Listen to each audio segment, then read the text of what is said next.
it's important to ask yourself this question. Who does this belong to? What issue, the issue we're talking about, who does it belong to? Welcome to the B.rad podcast, where we explore ways to pursue peak performance with passion throughout life without taking ourselves too seriously. I'm Brad Kearns, New York Times bestselling author, former #3 world-ranked professional triathlete, and Guinness World Record Masters athlete. I connect with experts in diet, fitness, and personal growth, and deliver short breather shows where you get simple, actionable tips to improve your life right away. Let's explore beyond the hype, hacks, shortcuts, and sciencey talk to laugh, have fun, and appreciate the journey. It's time to be rad.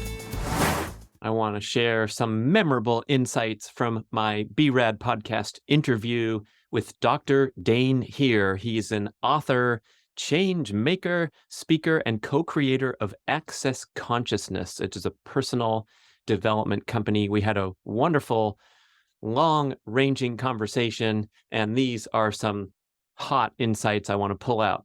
He talked about what to do when you get frustrated. So it's important to ask yourself this question.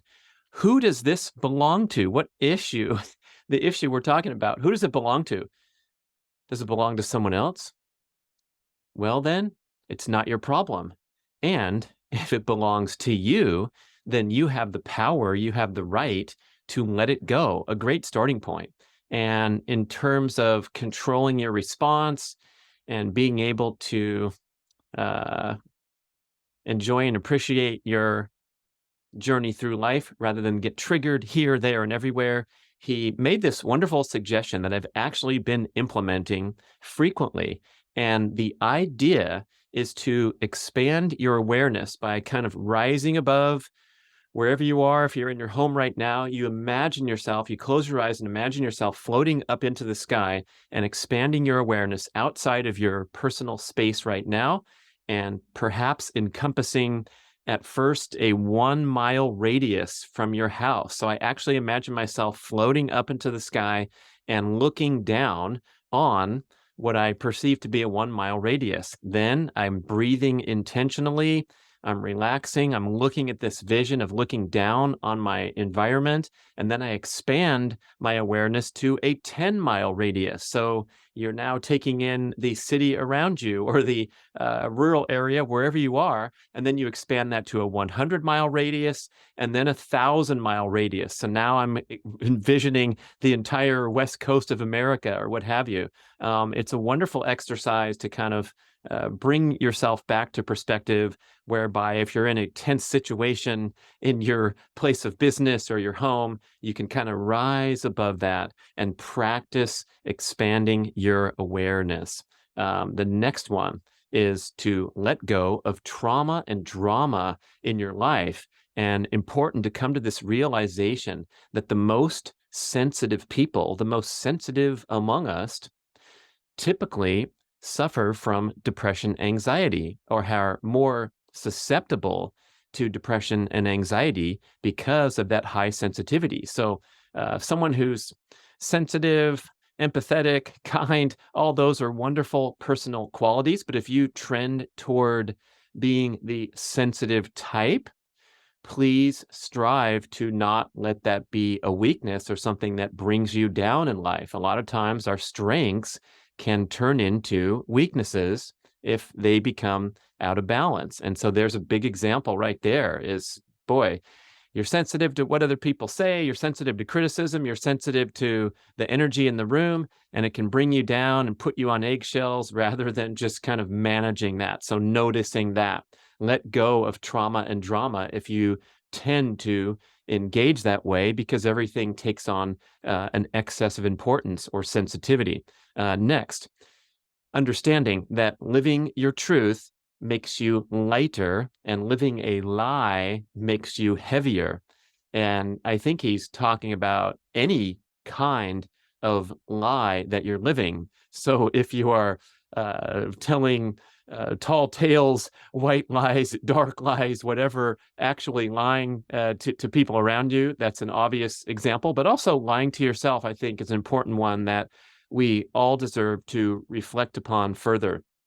I've thought about this frequently in my life where I was still being a good boy and telling the truth in the world, but I was lying to myself in some important ways. One time I can reference is during my career as a professional triathlete, where I told others and I told myself this idea that I wanted to be number one.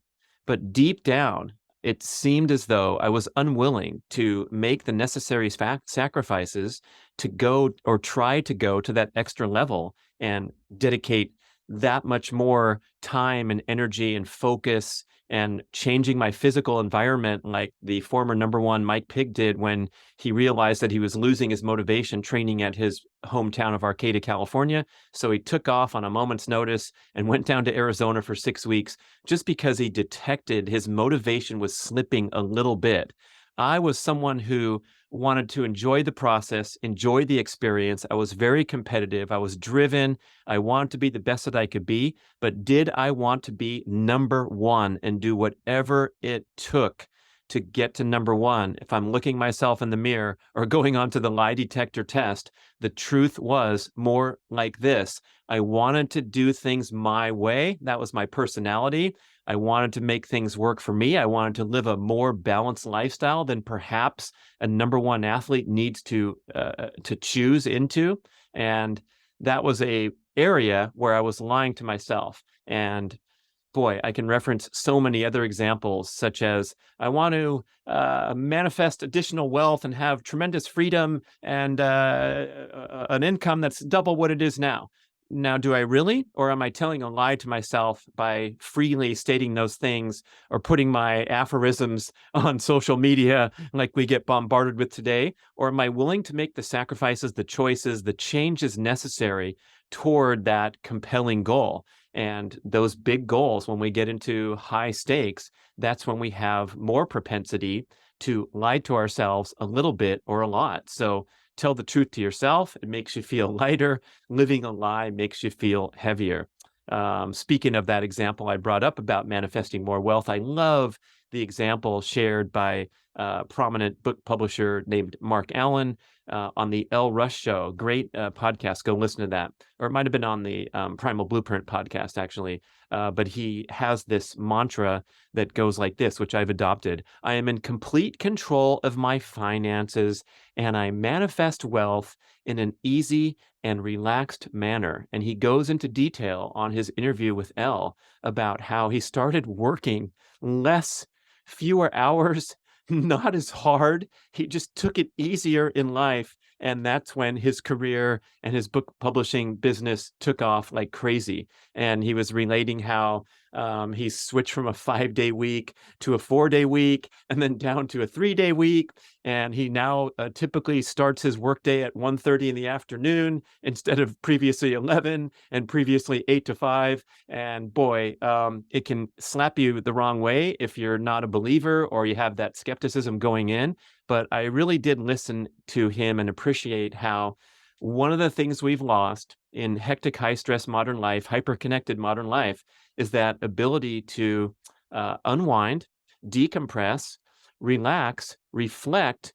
And a lot of times that's where these epiphanies come, these inspirations come that lead to actually wonderful success. But if we never give ourselves time to reflect on our journey and to reflect on how we can make the highest contribution to the planet and thereby gain the most reward, then we're just going to be head down, too busy for years and decades and be disconnected from the potential to rise above to higher levels in life. So sometimes working harder will get the job done and will help you rise up the promotional ladder.